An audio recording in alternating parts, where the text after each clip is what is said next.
সুপ্রিয় পঞ্চম শ্রেণীর শিক্ষার্থীরা কেমন আছো? নিশ্চয়ই সকলেই ভালো আছো। আমিও ভালো আছি। তোমাদের সকলকে সুপ্রভাত জানাচ্ছি এবং তোমাদের সকলকে স্বাগতম জানাচ্ছি সৃষ্টি সেন্ট্রাল স্কুল অ্যান্ড কলেজ সিরাজগঞ্জের পক্ষ থেকে লাইভ ক্লাসে। তো শিক্ষার্থীরা সকলে বাসায় পড়াশোনা করছো তো? আশা করি করছো, করতে হবে কিন্তু। গত ক্লাসে আমি তোমাদেরকে কি পড়িয়েছিলাম? গত বাংলা ক্লাসে আমি তোমাদেরকে স্বদেশ থেকে কিছু শব্দের অর্থ পড়িয়েছিলাম। আজকে আমরা কি পড়বো? আজকে আমরা মুখে মুখে কিছু শূন্যস্থান পড়বো এবং খাতায় কলমে লিখে কিছু প্রশ্নের উত্তর লিখবো। দেখো শিক্ষার্থীরা, তোমরা সকলেই বই বের করো। পড়েছো? আচ্ছা দেখো, তোমরা সকলে খালি ঘর পড়ো। দেখো আমি পড়ছি। এ দেশে আগে এখনকার মতো টাকা পয়সা ছিল না। লোকে কেনা বেচা করতো ড্যাশ দিয়ে। দেখো আমি লিখেছি কুড়ি। এদেশে এখনকার মতো আগে টাকা পয়সা ছিল না। আগেকার মানুষ কেনা বেচা করতো কি দিয়ে? কুড়ি দিয়ে। দেখো কুড়িটা আমি লিখেছি।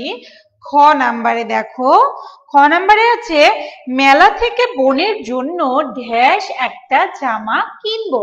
মেলা থেকে বোনের জন্য ড্যাশ একটা জামা কিনবো। টুকটুকে কি জামা কিনবে? টুকটুকে। টুকটুকে কি? গাঢ় গাঢ় রঙের একটা জামা কিনবে। জয়নুল আবেদিন ছিলেন একজন বড় মাপের চিত্র ড্যাশ। জয়নুল আবেদিন কে ছিলেন? চিত্রশিল্পী ছিলেন, তিনি ছবি আঁকতেন আমরা জানি। তাহলে জয়নুল আবেদিন ছিলেন একজন বড় মাপের চিত্র ড্যাশ। ড্যাশে কি বসাবো আমরা? শিল্পী, চিত্র শিল্পী। তারপর দেখো ঘতে কি আছে? বাংলাদেশের গাছে গাছে শোনা যায় ড্যাশ কে?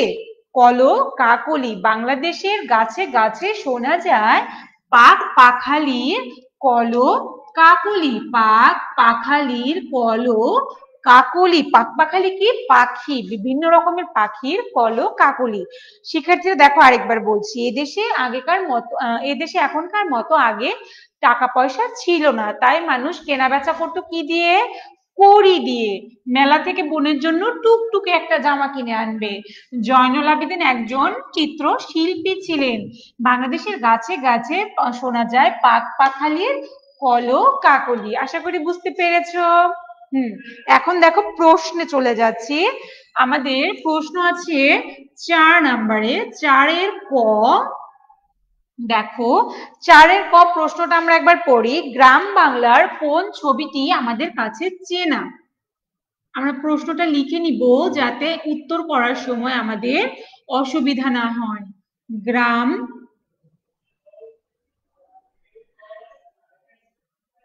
বাংলার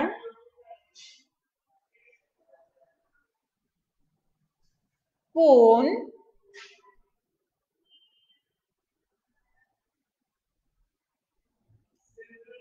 ছবিটি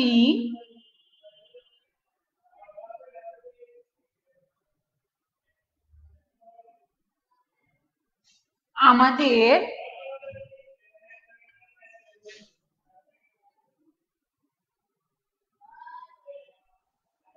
চেনা? গ্রাম বাংলার কোন ছবিটি আমাদের চেনা? দেখো উত্তরে কি লিখছি। আমরা কিন্তু সকলেই জানি উত্তর লেখার সময় আমরা পুরোটা লিখবো, হ্রস্ব দিয়ে ডট দিব না। উত্তর লিখে তারপর ডট দিব। দেখো কি লিখবো আমরা? গ্রাম বাংলার নদী, নদীর জোয়ার, সারি সারি নৌকার ছবি আমাদের চেনা। গ্রাম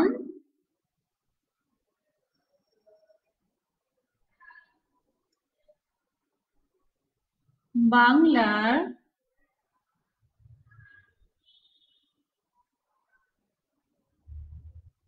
গ্রাম বাংলার নদী, তারপর দেখো কি আছে? নদী, নদীর জোয়ার,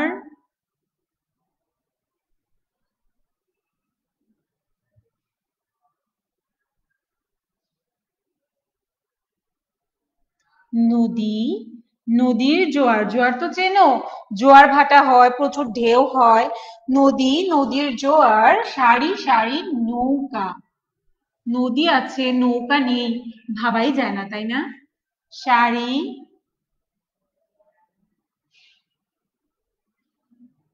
সারি নৌকা। গ্রাম বাংলার নদী, নদীর জোয়ার, সারি সারি নৌকা ও বা সারি সারি নৌকার ছবি এটার সঙ্গে লাগিয়ে দিলাম আমাদের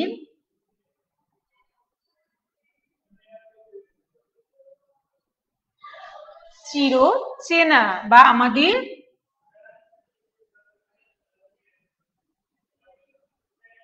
চেনা। দেখো তো শিক্ষার্থীরা কি লিখেছে, গ্রাম বাংলার কোন ছবিটি আমাদের চেনা? গ্রাম বাংলার নদী, নদীর জোয়ার, সারি সারি নৌকার ছবি আমাদের চেনা। কোন ছবিটি টাকা দিয়ে কেনা যায় না? তোমাদের প্রশ্ন করেছি, তোমরা একটু ভাবো তো কোন, আমি প্রশ্ন লিখছি ততক্ষণ তোমরা এটা ভাববে, কোন ছবিটি টাকা দিয়ে, আচ্ছা শিক্ষার্থীরা আমরা অনেকেই টাকা ভালোবাসি, আমাদের অনেক মুরব্বী আছেন, অভিভাবক আছেন যারা টাকা টাকা করি। আচ্ছা টাকা দিয়ে কি সব কেনা যায়? টাকা থাকলে কি সব পাওয়া যায়, সব পাওয়া যায়? তা কিন্তু না। কোন ছবিটি টাকা দিয়ে কেনা যায় না? আসলে কি জানো তো, আমাদের জীবনে টাকার প্রয়োজনীয়তা আছে, কিন্তু তাই বলে টাকাকে এতটাও প্রাধান্য দেওয়া উচিত নয় যে জীবনের মূল্যবোধটাকে আমরা হারিয়ে ফেলি। টাকা দিয়ে বা কোন ছবিটি টাকা দিয়ে কেনা যায় না? নদীর এক পাশে জারুল গাছ, আমরা উত্তর লিখবো কিন্তু, উত্তর বলছি আর লিখছি, তোমরাও লিখে নাও। নদীর এক পাশে জারুল গাছ,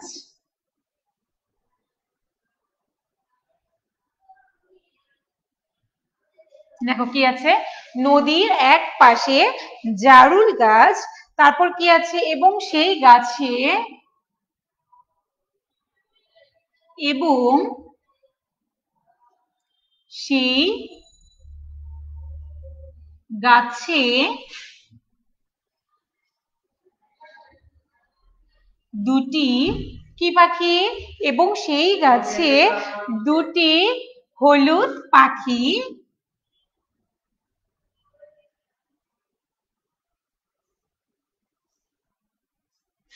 সেই গাছে দুটি হলুদ পাখি আমাদের এই দেশে, দেখো আমাদের আমাদের এই দেশের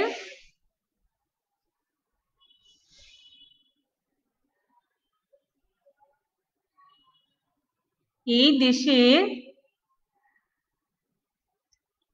এই দেশের এরকম চিত্র বা এরকম একটি ছবি, এখন আমরা প্রশ্নে যা আছে তাই লিখবো, এরকম একটি ছবি টাকা দিয়েও কেনা যায় না।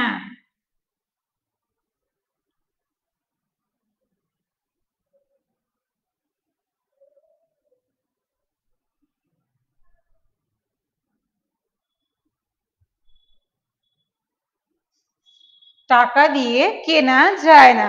শিক্ষার্থীরা দেখো আমি আবার বলছি, গ্রাম বাংলার কোন ছবিটি আমাদের চেনা?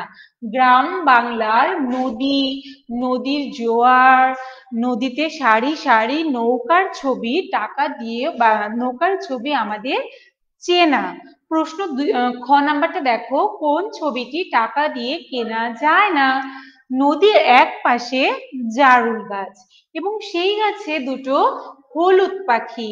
আমাদের এই দেশের এরকম একটি ছবি কিন্তু টাকা দিয়ে কেনা যায় না। আসলে কি প্রকৃতির সৌন্দর্য, সেটা কিন্তু প্রকৃতি থেকেই হয়ে যায়, তাই না? টাকা দিয়ে কি এদের বশ মানানো যাবে? টাকা দিয়ে কি আমরা হলুদিয়া পাখিকে বলতে পারবো যে তোরা এই গাছটাতে বস, আমি একটা ছবি নিই? বলতে কিন্তু পারবো না। আসলে প্রাকৃতিক সৌন্দর্যটা কিন্তু এমনি এমনি হয়ে যায়, তাই কি টাকা দিয়ে কিন্তু প্রাকৃতিক সৌন্দর্য কেনা যায় না। এটাই এখানে বলেছে যে নদীর এক পাশে জারুল গাছ, সেই গাছে দুটি হলুদ পাখি, আমাদের এই দেশের এরকম একটি ছবি টাকা দিয়ে কেনা যায় না। শিক্ষার্থীরা তোমাদের বোঝার জন্য আমি 3 নম্বরের শূন্যস্থানটা আরেকবার বলে দিচ্ছি।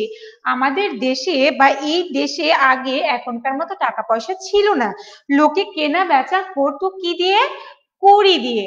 তারপর দেখো কি আছে, মেলা থেকে বোনের জন্য ঢ্যাস একটা জামা কিনবো, টুকটুকে একটা জামা কিনবো। তারপর কি আছে, জয়নুল আবেদিন আমাদের দেশের একজন বড় মাপের চিত্র শিল্পী। আবার দেখো পাখালি, পাখালিতে কি আছে, বাংলাদেশের গাছে গাছে শোনা যায় ড্যাশ কলরব, পাখালির কলরব। তো সুপ্রিয় শিক্ষার্থীরা, আজকে আমরা শূন্যস্থান পড়লাম এবং কি পড়লাম, এবং দুটো প্রশ্ন পড়ে নিলাম, এবং আগামী ক্লাসে আমরা কিন্তু এই দুটো প্রশ্নের পরবর্তী যে দুটো প্রশ্ন আছে এই দুটো প্রশ্ন নিয়ে কথা বলবো। তো সুপ্রিয় শিক্ষার্থীরা, সকলেই ভালো থাকো, সুস্থ থাকো, দেখা হবে তোমাদের সঙ্গে পরবর্তী ক্লাসে।